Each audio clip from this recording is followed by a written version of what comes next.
as I've come along in my career as a food and wine writer, I think that so many of the most compelling stories are human stories, right? So Yeah. when I, interview a Italian winemaker to talk about his or her wine, I want to understand who that person is, what motivates them, what struggles they've had. All those things I think make the story more compelling than just saying, "Oh, here's a wine that tastes like this," or "Here's a sandwich that tastes like this." So that was an important thing to convey too, and I'm glad that came across. Yeah, absolutely. Hello, and welcome to Book Club with the Italian Wine Podcast. I'm your host, Richard Hough, and I'm delighted that you're joining us as we get between the vines with some of the best wine writing out there. So sit back, pour yourself a glass, and enjoy the show with the Italian Wine Podcast. This month, our guest is Mike Madaio. Mike is a writer based in or near Philadelphia, covering mostly the local and Italian food and wine scene in that city. He's also a certified Italian wine ambassador. Today, we're going to be discussing his latest book, A History of Philadelphia Sandwiches. Now, that might seem like quite a niche subject, but actually it raises a number of universal themes that are of great interest to me, like migration, integration, and the often painful transition to post-industrialism. So if you thought it was just a book about the humble sandwich, then we've got a few surprises in store for you. Mike, congratulations on your new book. How are Thank you? you so much. I appreciate it. Happy to be here. Good. Before we talk about the book itself, Mike, I wanted just to explore a bit about your background and your interest in food and wine. So, could you tell us a bit about your upbringing? Am I right in thinking that you're not actually from Yeah, Philadelphia? well, I spent early years in the Boston area, moved to Philadelphia when I was maybe 14 or 15 years old. So, been there a long time now. But that was something I do talk a little bit about, that I loved sandwiches growing up. And when I moved to Philadelphia and saw the sandwich culture of the city, it was something that was immediately interesting to me. Yeah. So you have that kind of outsider's perspective, but you're also, as you say, you've been there a long time, so you know the city intimately. Yes. Could you tell us a bit how you first got into food and wine writing? What drew you to that world? Yeah, it was kind of an accident, to be honest with you. I liked eating food, and it was going out to restaurants and so forth. But this was maybe a little over 20 years ago. I was interested in restaurants in my area, and I noticed that nobody was really talking about them online. In the actual city of Philadelphia, I live outside the city, as you said, there was some coverage, but online there wasn't a lot in the suburbs. So I just one day decided to start writing about it myself, and it kind of took off, to make a long story short. And that was the lead into my career. And once I got more interested in that, it kind of took off from there. I eventually got the wine bug as well, and started writing about wine and getting into Yeah. Italian wine. And do you have Italian origins, Mike? Is that where your interest in Italian wine Yeah, I lies? mean, I think so. That's the origin of it for sure. My father's side of the family is from Italy. My grandmother's family is from Sicily, and my grandfather's family is from Campania. Okay. So that was kind of the lead into being interested in Italian wine. I cook a lot of Italian food and that sort of thing. So but then I think once I started to learn more about it, just the diversity and all the complexity of Italian wine is something that has really kept me interested. Yeah. And you didn't mess about. In 2017, you became a certified Italian wine ambassador with the Vinitaly International Academy. Could you tell us a bit about that program? What drew you to that program? And for those of our listeners who aren't familiar with it, what does that involve? Sure, yeah. I had gone to a tasting that was put on by Stevie Kim in New York City at one point, and this was back when Ian DeGato was also a part of the program, and it was just a fascinating tasting. And as I mentioned, I have such an interest in Italian wine and just the depth and complexity of what that is. And for me, this program being so focused on Italian wine was a real draw, as opposed to some other programs out there that are great but focus across the entire world of wine. I really wanted to focus specifically on Italy because that was what I liked drinking and what I liked writing about. It was a rigorous program. There's no doubt about that. Close to a week in New York City, and we, basically were in class and then studying, and that was about it. Not the most glamorous week, but just learned so much and got to try a number of different wines. Really opened my eyes metaphorically, but also literally to Italian wine because being, certified as an ambassador, you get into the community and there's all these opportunities to learn more and connect with more people about Italian wine, all things Italian wine. Yeah, I wanted to ask you about that, about your ongoing involvement with the community, because the program doesn't end with the course itself. There's a kind of ongoing series of events and opportunities. Could you give us a couple of specific examples?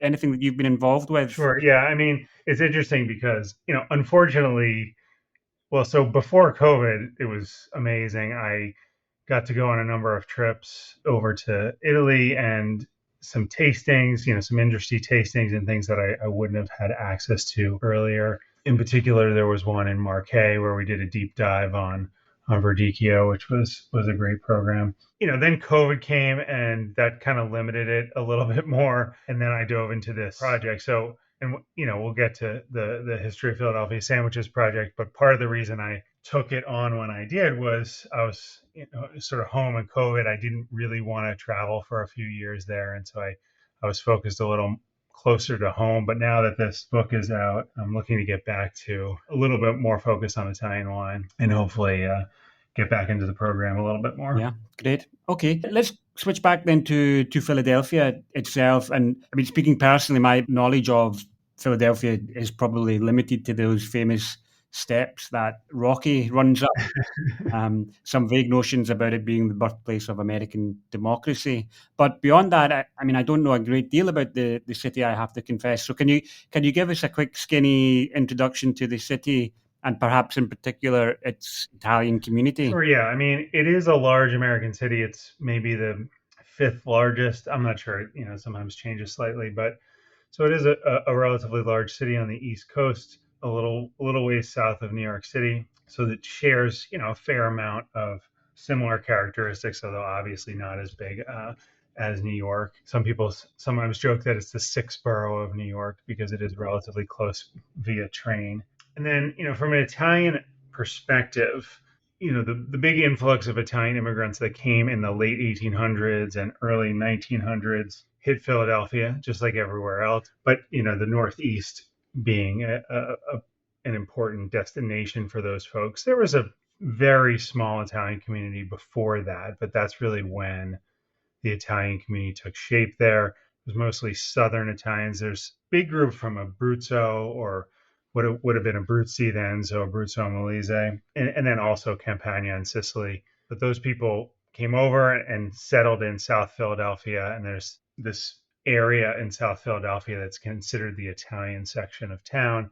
It's not as Italian as it once was, but there's like a place called the Italian Market, which is this street that is lined with butchers and grocers and cheese shops and all sorts of interesting places, and they have open air events on the weekends, and so that's still a big important landmark in the city. Yeah, sounds wonderful, and we'll come back to that Italian community when we talk about the development of the Philadelphia sandwich. But I wanted just quickly to ask you also about your other book, your first book, Lost Mount Penn, because that's another one that really explores the origins of America's wine scene. Can you give us a quick introduction to that book and about that chapter in American history that maybe our listeners aren't too familiar with? So it's fascinating because Philadelphia and Pennsylvania are not necessarily known for wine. I mean, there is a lot of local wine here, but certainly not internationally, right? Mm-hmm.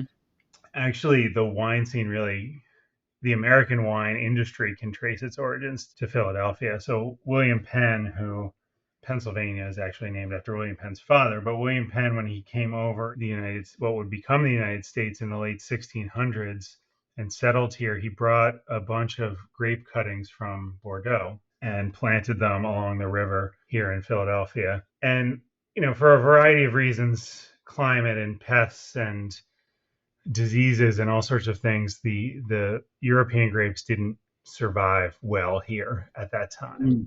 Sometime later, someone who was working for the Penn family discovered the first hybrid grape, a spontaneous hybrid. So it was, one of those grapes that Penn had brought over, hybridized with a native grape. And so it had improved flavor. The native grapes were a little bit rough from a flavor standpoint. So the flavor was slightly improved, but it was also able to, withstand the climactic factors. And so that really kickstarted the wine industry in America, quite frankly.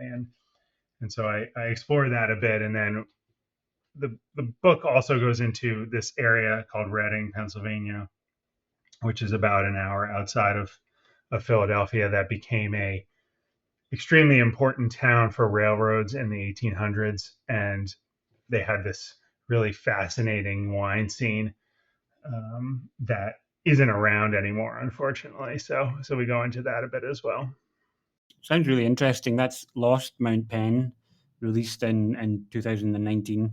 Very interesting chapter in the history of wine production in America. You also wrote a monograph on Chianti becoming Chianti Classico. So, what inspired you to write about that particular Italian region, and what were the challenges in bringing or saying something new to a subject that has been so well written about? Sure, and just it's interesting because going back to Lost Mount Penn, that was really my first foray into history with food and wine. So, before that, I wrote a lot about current events. There's a restaurant, there's a wine you should try, those sorts of things. But I started to get this interest in looking at the history and the origins, and that's what led to Lost Mount Penn, as we just discussed. And so I took a similar approach with Chianti.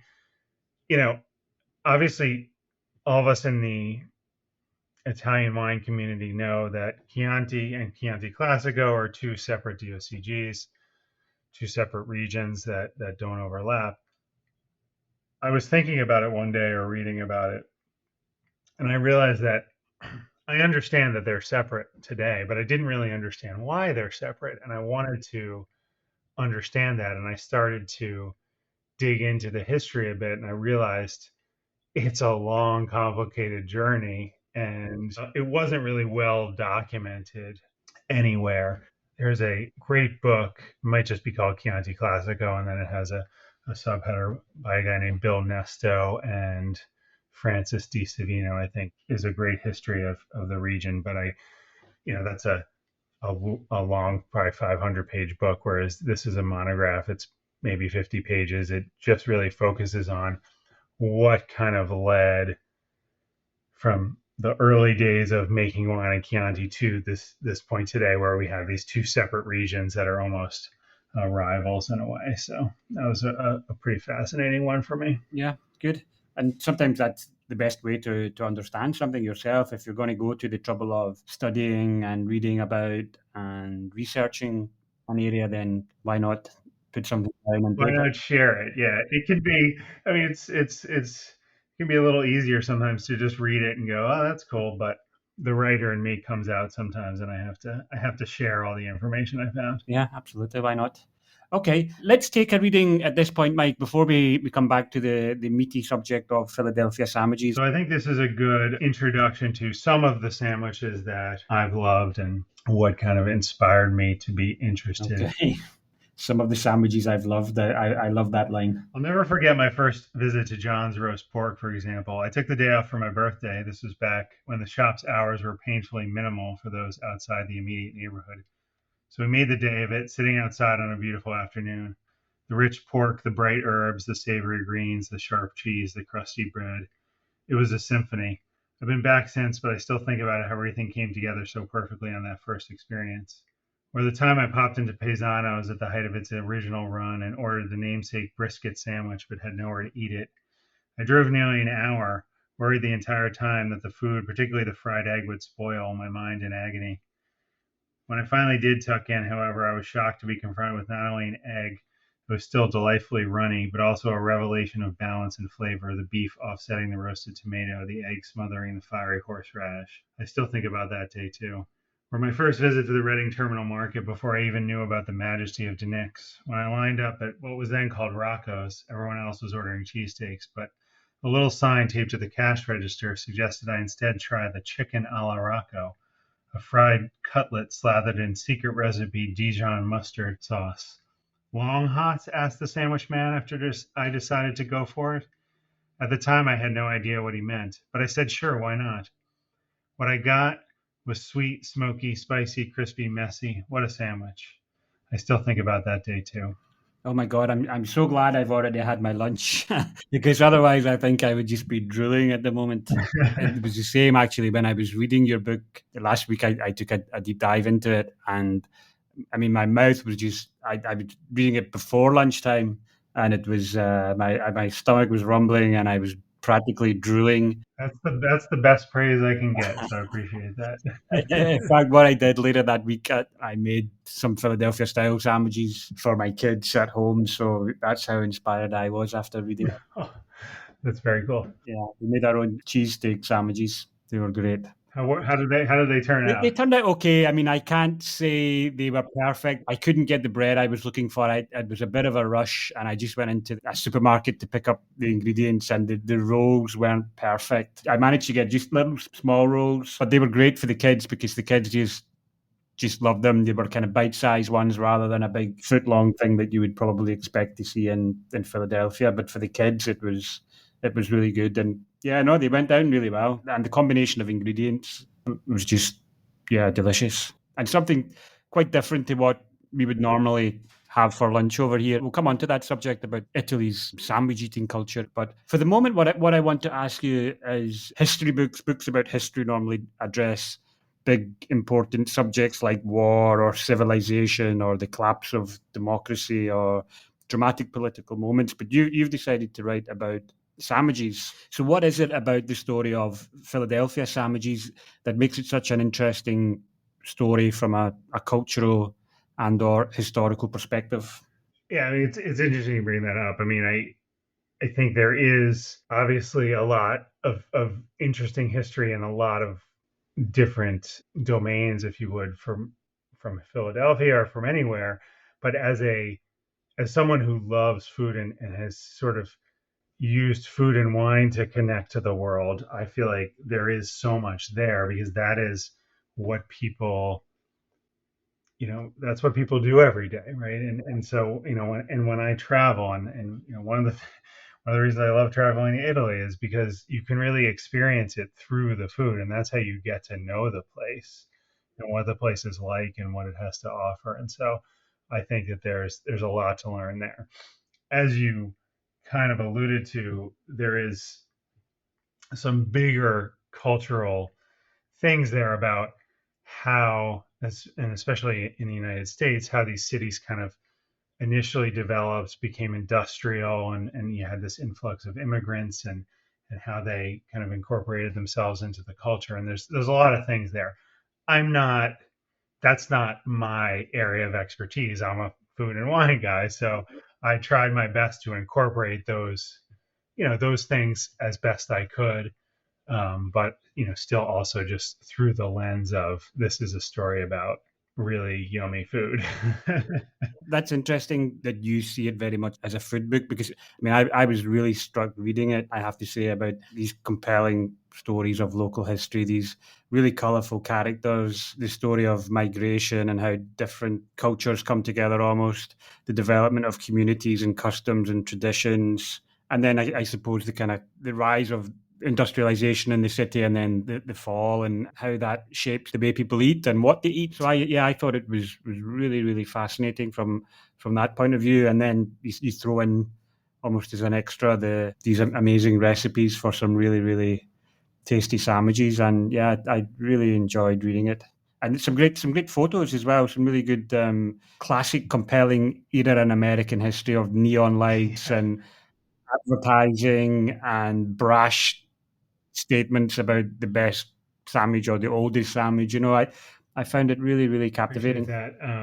The other thing I wanted to add is that I think as I've come along in my career as a food and wine writer, I think that so many of the most compelling stories are human stories, right? So Yeah. when I, interview a Italian winemaker to talk about his or her wine, I want to understand who that person is, what motivates them, what struggles they've had. All those things I think make the story more compelling than just saying, "Oh, here's a wine that tastes like this," or "Here's a sandwich that tastes like this." So that was an important thing to convey too, and I'm glad that came across. Yeah, absolutely. So I'm from Scotland or the UK, which has a massive sandwich culture, different, very different to America's, but nonetheless, it's a really important industry. You could even go as far as to describe it as an industry. It's worth or was worth an estimated £8 billion a year in 2017. And there was a really fascinating article, long read in the Guardian about sandwich culture in the UK. I'll put a link to that in the show notes. In America and in the UK, the sandwich is a really important cultural phenomenon, but I don't really get that in Italy. Italy, I don't think really has that sandwich eating culture. It's difficult to get a really good sandwich for lunch. I would say in Verona, you can get fantastic pasta or pizza or numerous other things, but it's not really a sandwich place. Am I mistaken in that, or am I missing something? How do you see that situation? Yeah, so I mean, I think it's changing a little bit, but if we go back, right? And again, of course, I want to talk about the Mm, history. The Italians who became Italian Americans who came to the United States, they're mostly poor. They probably lived like agrarian lives where they were spending their days in the fields on a farm, what have you. And so, they probably had more formal meal times where they would wake up in the morning, have their coffee, go out and do work, and then maybe come in for a long lunch, right? That's still to some extent the Italian culture. yeah, But when they came to the United States, they started working as laborers and in factories and places like that, and where they didn't have these long leisurely lunch breaks. But they were working these incredibly difficult, physically intensive jobs. So they needed calories, but they didn't have time to have a sort of more traditional Italian lunch. And so I think that that's where these larger sandwiches that became more a meal. I think sandwiches were probably snacks before this occurred. That's really what the impetus was for that. yeah, That being said, there are pockets of things in Italy. I was in Florence summer, and we went to Al Antico Vinaio, which is a little bit of a touristy place. There's always a long line, but they have this, I would say, focaccia style bread, and they stuff it with lots of, I got porchetta, and it was yeah, fabulous. There's a piadina place in which I guess is yeah. a dish from Emilia Romagna, but there's a place in Verona that I like. I'll have to look it up and share it with you. Yeah, that's true. There are a few. Piadina springs to mind. And then, of course, you can get fantastic bread and fantastic focaccia. The bread is fantastic, but it tends just to be something on the side that you would have Right. with your, to soak up your pasta afterwards or whatever. Not really a meal. Yeah, when these guys needed it on the Yeah, go and quickly, it was like, well, let's just put it all together in one thing. And yeah, I think that's exactly right. I mean, the Italians still have, in my experience anyway, a more leisurely lunch, as you said. They enjoy sitting down at the table, usually with the family, yeah, taking an hour or two break from working, and that usually involves a plate of pasta. So there's no real necessity for a quick sandwich on the go, like there is in the UK, where you have a much shorter lunch break, even having your sandwich sat at your desk or while you're walking down the street, which I think would really just be unheard of in yeah. Italy. And we could probably have a separate conversation on why the Italian way may be better in those ways, but Yeah, yeah, I think so. it Yeah. is what it is. Um, One question I was going to ask you, we're going to come on now and talk about some of these specific styles of sandwich. And I was going to ask you to try and pair a wine with each of these sandwiches. But I guess that's just not the done thing, is it? You wouldn't really have wine, for example, with a hot dog or with a hoagie or with a cheesesteak, would you? What would you drink in Philadelphia if you were having one of these sandwiches? Yeah, well, I mean, obviously at lunchtime, it's especially for a quick lunch, it would be less likely to have some sort of alcoholic beverage. Although, beers are pretty commonly Mm, shared with it. It is interesting. I mean, lots of people will ask and talk about pairing that. And certainly, if you can have one of these sandwiches for dinner, they're certainly yeah. often large enough that they can be dinner. Cheesesteak in particular is one that you'll see articles about. Say, oh, what wine would you pair with a cheesesteak? Interestingly enough, somebody always brings up champagne, Really? Mm, which is a little bit strange because it's beef, but at the same time, I guess it's such a heavy sandwich that having something really bright yeah. Yeah. makes I can see sense. that. Yeah. Yeah. I maybe say, well, I don't know if champagne's exactly like I get the brightness, the acidity that's important. Maybe a dry Lambrusco, something that's a little bit more Well, tannic. yeah, that's what we had when I made these sandwiches last week with my kids. I poured some Lambrusco and it was just perfect. Obviously, any red wine that goes with steak, although I think something that's high acidity, that's obviously many Italian wines, because the sandwich can get pretty heavy. And then there's the roast pork sandwich, which is still very Italian in flavor. It's based on porchetta, but it's roast pork shoulder with herbs and garlic and fennel, and then it's served alongside greens like spinach or broccoli Okay. rabe. Yeah. There are some options to pair these sandwiches with wine. Okay, let's turn to one of these sandwiches, probably the one that all of our listeners will be familiar with, which is the hot dog. Can the hot dog trace its origins to Philadelphia? Not really. So I guess this is a very controversial subject. yeah, I mean, obviously, a lot of people like to. I mean, one of the really interesting things that I discovered when I was doing this, and not so much discovered, but thought about, was this idea that any of these things have to have like a single origin Mm, point. Like I think as humans, we want something to be invented, And we were just talking about porchetta, and I know like Abruzzi and Tuscany and Lazio and Umbria all claim that they invented porchetta, yeah, but it, all these things probably there's different people doing different things and inspiring things, and maybe one person at some point brings it all together, but it's not. It really is a series of smaller events that lead to something.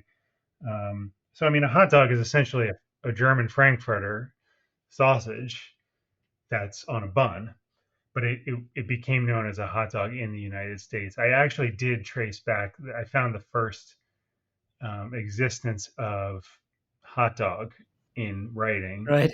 which was in a paper from Paterson, New Jersey, which is sort of in between New York and Philadelphia. Yeah, Then there was a very specific style of hot dog that became popular in Philadelphia, and it was something that came from Jewish immigrants from kind of Central Europe, right. and it was a hot dog mixed with a fish cake. It sounds totally strange. Fish cake was basically cod, merluzzo for the Italians listening, and mashed potato, and kind of formed into a patty and fried, and then you would put that on the same roll as a hot dog, Wow. Frankfurter, and it seems like a strange combination of ingredients, but it actually works pretty well. You have this sort of rich beef frank, and then you have the lighter fish and potato cake. So that was a real surprise. Yeah, when I was looking into it, but as you read the book, it cheesesteaks and hoagies really kind of took over for the hot dog. So today, Philadelphia is not hot dogs are not as important as they are in Chicago or some parts Okay. of New York. Okay. And very interesting. I think it was in the story of the hot dog that we came across this character, Abraham Crevice. I think that's how you pronounce his name. Levis. Levis, sorry. I put crevice because it rhymes with crevice, but right, right, right. remind me, Abraham Levis. Yeah, sorry. So what was his role in this story? Yeah, so he was the guy who it believed is the first one to create this combo, and so he opened Right. and this goes back. So they opened a place in around 1895 selling hot dogs, and this is I think where the idea of did Levis invent hot dogs, because they were really one of the first successful places to sell it. If you look up the history of hot dogs, Right. there are stories about Coney Island in New York, of course, but a lot of them are after in 1900. And there's New York Giants before they became San Francisco Giants baseball game in 1901 or 1902, I think, where people talk about hot dogs maybe being the first time that they were done. So a guy was selling them since 1895, had an interesting claim to it.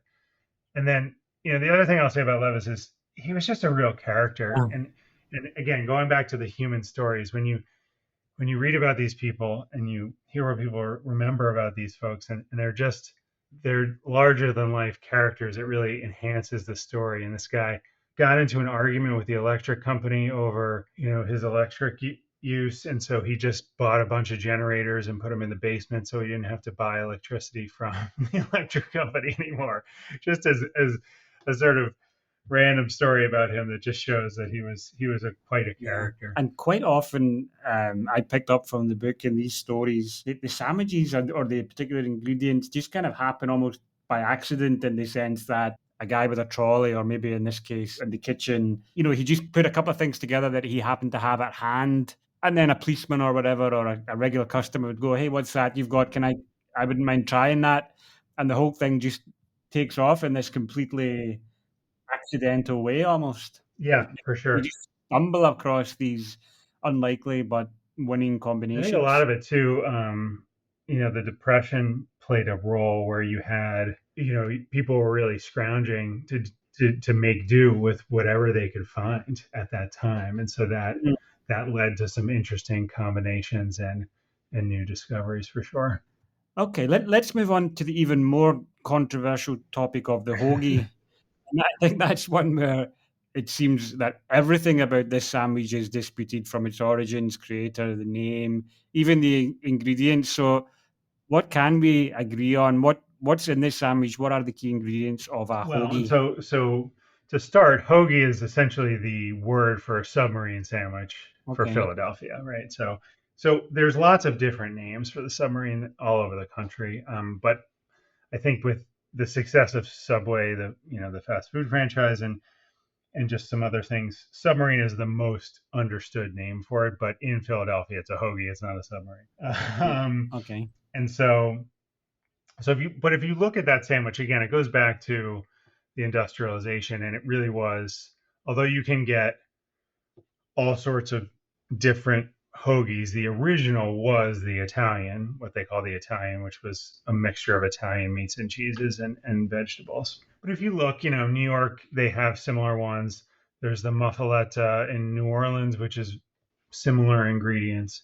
So it really did grow kind of in parallel in some different cities along the East Coast of the United States. But in Philadelphia, it became the hoagie. And so, again, I think it was one of these things where people just put a bunch of these ingredients that maybe in Italy would have been served separately and put them all together into a roll. But then we get Yeah. into the name itself Yeah. and why it's called a hoagie. And I was particularly interested in that, and because there's a lot of mythology around that in Philadelphia. There was this place called Hog Island, which became a shipbuilding facility in World War I, that a lot of people believe is where the name came from. And I was able to confirm that it was called a Hoggie first, so Hogggie. But the way Philadelphians talk, you would say Hoggie, you would say hoagie instead of Hoggie. It's just like the Okay. accent here. And so it eventually morphed into hoagie. Whether it came from Hog Island or not, I'm Okay. not sure. I believe, because there's really no evidence I could find of that being true, other than it just being passed down in the Yeah. the sort of lore of the city. But people will argue about that for sure quite a bit. And this is a sandwich that Philadelphians will eat to this day on their lunch break. Is it the kind of thing that you would just go out and pick up on a street corner or in a neighborhood Yeah. diner or whatever? Any sort of place will have it. I mean, we have a convenience store chain called Wawa that is has expanded up and down the East Coast, but is still considered like a very Philadelphia tradition. And they've sort of made their name selling hoagies, and relatively inexpensive. They're definitely not the best ones, but they're cheap and fast. But yeah, absolutely. And as I said, you can get a turkey hoagie or a roast beef or tuna. Sort of, it's a cold sandwich essentially on a long roll, and you can mix any sort of ingredient. But the original was considered the Italian hoagie, which typically had at least three different kind of meats in it: prosciutto cotto, maybe prosciutto crudo, but more of a ham, or cotechino sausage, capicola, sopressata, lots of different varieties of what we would call salami here, and then like provolone cheese and tomato and onion and maybe lettuce is kind of the original, and then it, as I said, it's expanded from there, and you can basically any cold sandwich on a long roll could be called a hoagie now. And would there have been a particular sauce or dressing that they would have used with that classic Italian hoagie? Yeah, I mean, there's debate over whether it should just be olive oil or it should be olive oil and vinegar mixed together. The one thing on the Italian hoagie is the controversial one is mayonnaise. So absolutely no Philadelphian would ever put mayonnaise on an Italian hoagie. Okay. It's got to be olive oil. But on a turkey hoagie, it's fine. Let's take another reading, and then we'll talk about the cheesesteak sandwich. This is a good introduction to the cheesesteak. Okay, perfect. We've timed that well.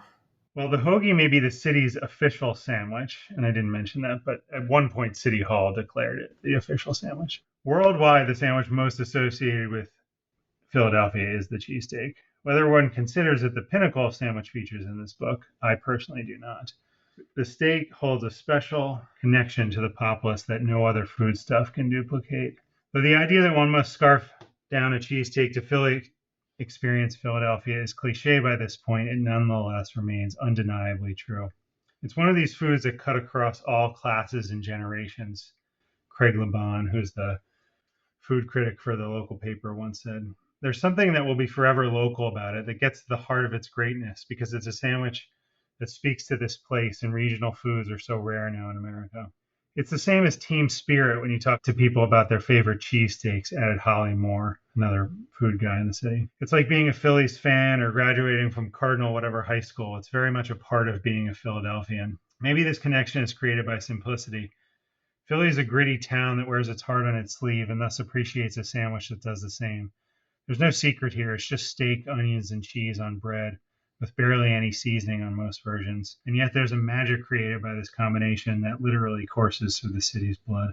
Fantastic. That's the one that I made last week, this combination of steak, onions, and cheese. Are there variations, or would you just always stick with the classic, Mike? So, there's this sort of this thing that annoys Philadelphians is that when you go to somewhere outside of Philadelphia, you often get peppers and mushrooms put on it without being asked. And it's totally fine to put those on there if you want them, but that's not a standard cheesesteak. One of the things that was somewhat surprising to me, but also really exciting, was that there are a lot of people riffing on the cheesesteak or putting a different spin on it.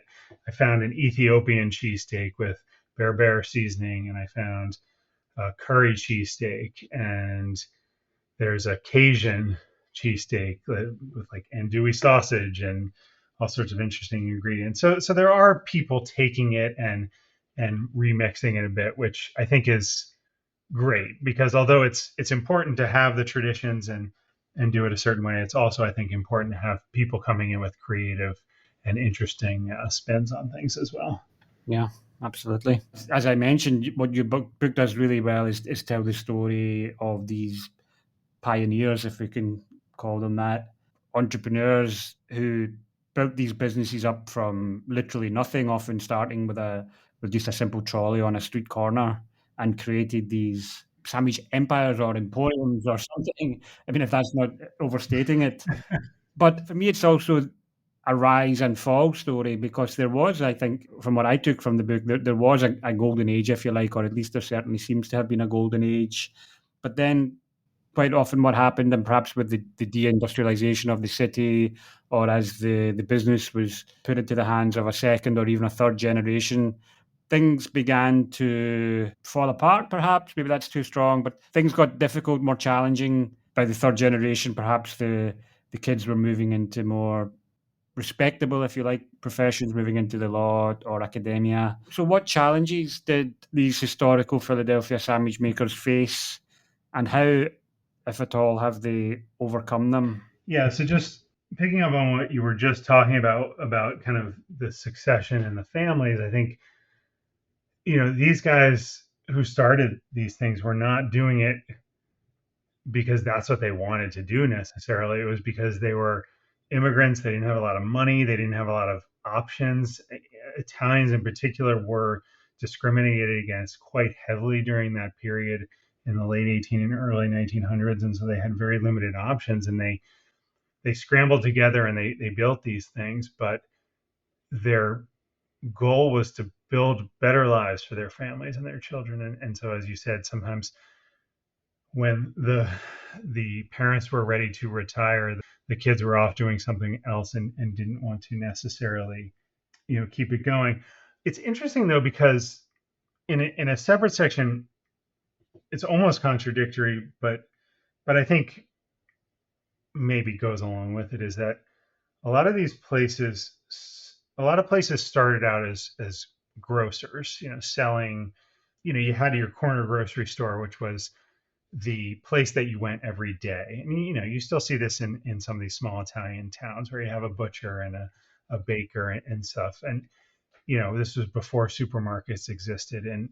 But then, bigger companies started to come in and build supermarkets and so forth and so on. And so a lot of these places started selling sandwiches to stay alive.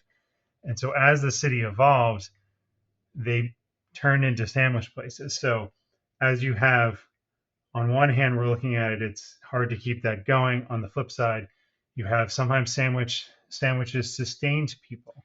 The beauty of today is that you look at cable television and the internet and those sorts of places, and that has given new meaning to a lot of these things.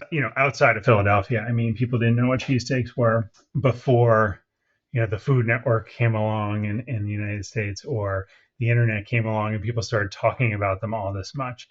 And so while it's not always the same places that have been around forever that are getting the press today, there is a newfound interest in this sort of food, which is kind of interesting.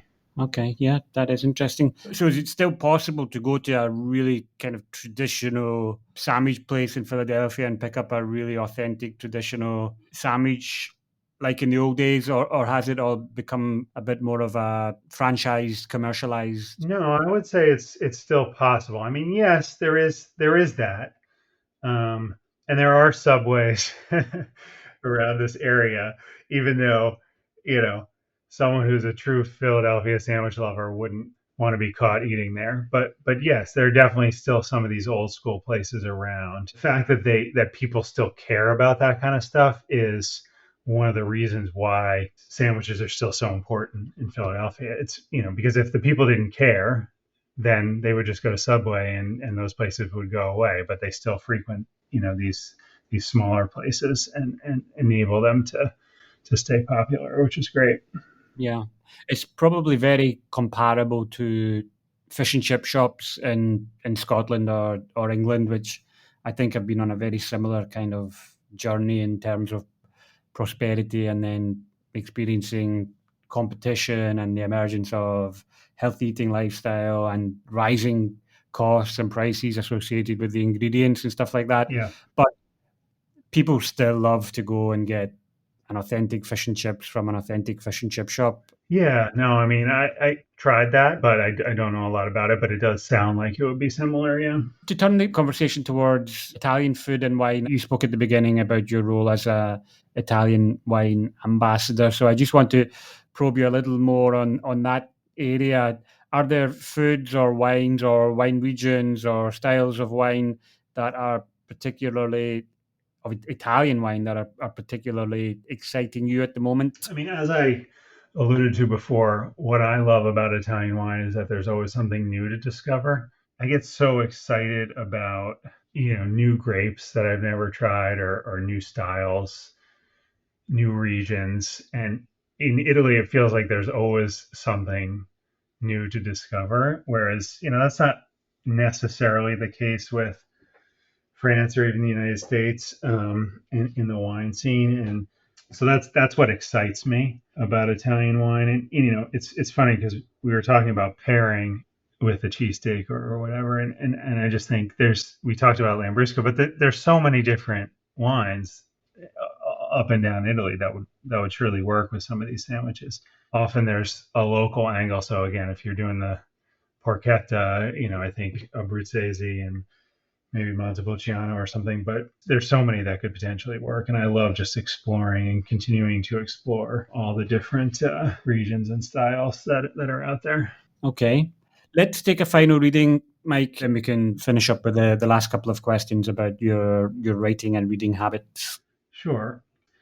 Let's do one about that's sort of towards the end of the book that talks about kind of looking forward a little bit. So, if anything, these broader market forces have strengthened the sandwich scene, creating the opportunity for countless variations and much hope for the future. Where we are as a food culture, we're turning away from fine dining. A lot of chefs are creating more casual concepts, and sandwiches are one way to do that. People have been taking them to the next level where they're making their own rolls, for example, or their own meats. The skill level of the people making the sandwiches is increasing. A lot of chefs are tired of working nights, thinking about getting older, having a family. They want to start a daytime operation driven by quality of life. But they're still applying skills that they've learned in fine dining kitchens to casual concepts like sandwiches. This idea of making every component from scratch takes the humble old school sandwich art, that of stacking Dietz and Watson Meats, that's a local meat company, and cheeses on a roll from the corner bakery, and sets up an entirely new paradigm for what sandwiches can be going forward. Previously covered Angelo's, of course, has taken the city by storm over the past several years with what Laban called probably the best hoagie bread in the city made on site. Laban also raved about Heavy Metal Sausage Company, where former fine dining chef Pat Alfiero started making charcuterie that's all over the map during the COVID-19 pandemic, and now also bakes artisanal breads. I mean, said Laban, he's making Zungenblutwurst. This obscure German blood salami is featured on Poppy's sandwich, alongside cheddar, pepper relish, garlic mayo, and lettuce on house-made rye. That's obviously a passage from your most recent book. So tell us about your writing habits. How do you get in the mood to write? How do you conduct your research and interviews? And what advice, if any, would you give to aspiring wine writers? I'm not a full-time writer, so I have other obligations in my life, and that can be quite difficult because a lot of times you hear writers talk about, I need to be fully in the zone and I need to block out everything and block off hours of time. And I personally just don't have the ability to do that. So I use something called the Pomodoro method. Yeah. That's Pomodoro as in tomato. It was actually named after a guy. I think he was an Italian American. I'm not 100% sure he might have been an Italian, but essentially it's focus for 25 minutes at a time and really just get in that zone, but do it for a shorter period of time. And I've been able to. It takes me a while to get through this. This book took 3-4 years to get through, but that's a technique I've used to try to block out social media, block out other things, and do it for 25 minutes. I can do that. I can spare 25 minutes. I might not be able to spare 5 hours. Yeah. I mean, that's almost like an exercise in mindfulness as well, isn't it? Just focusing on one task for 25 minutes isn't as easy as it sounds. Sometimes you look at the clock and go, how long has it been? Yeah. And then, for advice, going back to what we were talking about before, which is that you got to tell a story. There's got to be a human aspect to it, and trying to connect it to something beyond just the wine. I've been having actually some conversations about similar things on social media the last few days, just about there's the wine tasting note that people like to write, but in it by itself that doesn't offer that much value, right? It's what can you tell me beyond that about the person and what their motivation was and their connection to the history, and it doesn't have to be history. Obviously that's something that I like, but trying to connect it to something bigger I think always makes the writing more impactful. Yeah, absolutely. And what about reading for pleasure? What's on your bedside table at the moment, Mike? Funnily enough, I love to read fiction. I write I write nonfiction, and I Uh-huh. love to read fiction. I think it's because I usually have time to read at the end of the day, and I find that I love to read like a book about wine, Yeah. but if I try to read a book about, like a learning book about wine before I go to sleep, I won't be able to go to sleep because I'll just be up thinking about it. So I try to read a lot of fiction. I recently started reading translation of this The Crocodile. It's called. It's a Uh-huh. detective story set in Naples by this guy Maurizio Di Giovanni. It's a sort of a gritty detective story. Okay. I love reading fiction that's set in a place where I either want to go or I'm planning to go or have been. So, yeah, so that's a good recommendation. Having said that, my book is probably one that I wouldn't necessarily recommend, but it's one that I'm using at the moment rather more like a sleeping aid. I'm listening to it actually as an audio book. And it's a book, it's a biography of Lyndon Johnson, the American president, by Robert A. Caro. It goes into minute detail about, from his upbringing and his early political career. And it's about 40 hours long in this audiobook version. But it's just fantastic if you're struggling to sleep and you just want something that's just going to send you off, because I mean it goes into like minute levels of detail about agricultural policy and Texas in the 1960s, for hours on end. So yeah, it never fails to send me to. Good And to I'm, know. I'm I'm just waiting for something exciting to happen. Like I'm waiting for Kennedy to enter, but we're still so early in the story that it's going to Yeah, be a while. that's pretty funny. Yep. So anyway, those books and your books as well, we'll put references to them in the show notes. So please take a look at the show notes. There's some good, useful information in there for you.